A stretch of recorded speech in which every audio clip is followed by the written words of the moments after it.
पर्सनोलॉजी या study of personality कैसी है, क्या उनके प्रिंसिपल्स हैं पर्सनोलॉजी के। पहला पॉइंट है कि पर्सनालिटी इंग्रेन्ड या रूटेड है ब्रेन में, एंड इसका मतलब है कि cerebral physiology of the brain directs and manages every facet of personality.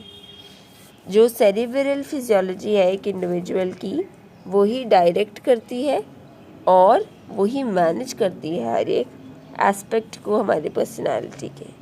Personality feeling states पे, बिलीव्स पे, fear, attitude, values, unconscious, conscious memories पे डिपेंड करती है। So personality depends on feeling states, values, beliefs, unconscious, conscious memories, fear, है ना। तो personality feeling states पे, beliefs पे, एटीट्यूड्स पे, fear, unconscious, conscious memories and values पे डिपेंड करती है। For instance, certain drugs can alter the brain operation and therefore personality as well. हम जानते हैं कि कुछ ड्रग्स ऐसी भी हैं जो आपके ब्रेन के ऑपरेशंस को ऑल्टर करते हैं। सो देयरफॉर उसका इम्पैक्ट पर्सनालिटी पे भी पड़ता है।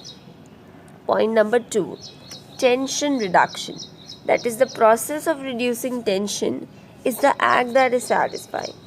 दूसरा पॉइंट जो उन्होंने बोला वो ये बोला कि जो टेंशन रिडक्शन का प्रोसेस है, ठीक है, वो जो ये प्रोसेस है of reducing tension, the process of reducing tension is the act that is satisfying. So tension reduction, that's the process of reducing tension is satisfying rather than getting a condition that is tension free.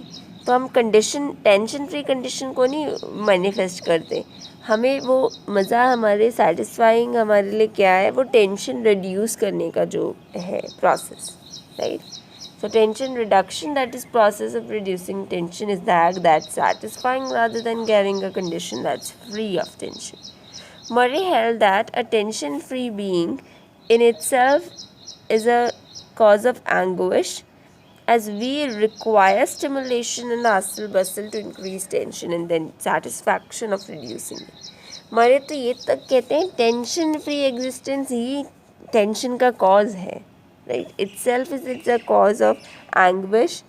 So we, because हमारे अंदर ये है कि हम stimulation और hustle bustle चाहते हैं, we want to increase tension, so as हमें सेटिस्फैक्शन मिले उसको रिड्यूस करने के बाद।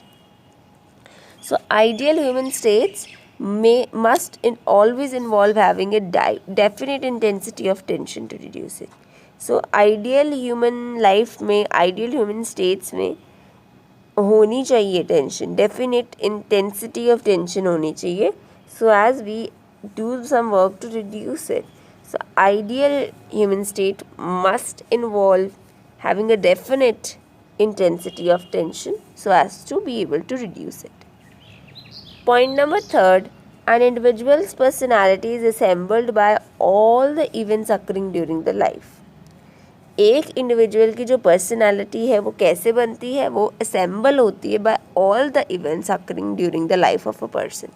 सो एक इंडिविजुअल की जो पर्सनालिटी है वो क्या है, वो एक सम है, वो असेंबल्ड है बाय ऑल द इवेंट्स जो अक्कर कर रहे हैं उस पर्सन की लाइफ में, एंड जो पर्सनालिटी है वो डेवलप करती रहती है, it continues to develop over time. Therefore the person must be study, persons past must be study.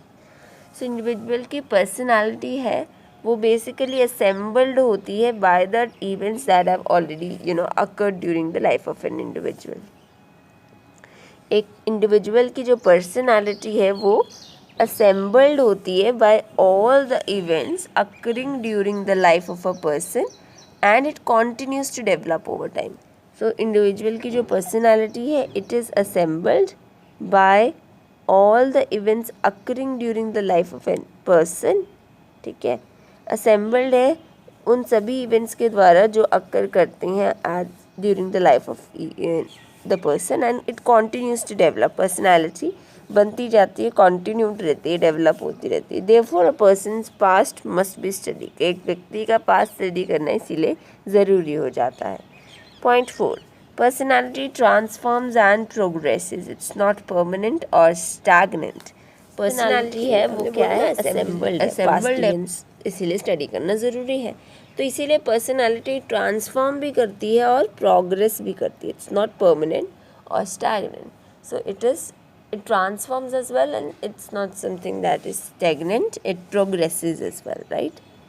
ठीक है, परमानेंट भी नहीं है, स्टैग्नेंट भी नहीं है, ट्रांसफॉर्म और प्रोग्रेस होती रहती है पर्सनालिटी में। Murray highlighted the distinctiveness of each individual while identifying similarities among populace. So he highlighted कि हर एक इंडिविजुअल जो है ना वो अलग है. So Murray highlighted that there is distinctiveness in each individuals while individual identifying the similarities among the populace. Population के अंदर similarities identify करते हैं वो है, उन्होंने बोला कि हर एक इंडिविजुअल डिफरेंट है. So he highlighted distinctiveness of each individual while identifying similarities among populace. For him, one human being is like no other person. एक व्यक्ति दूसरे जैसा बिल्कुल हो ही नहीं सकता. Okay?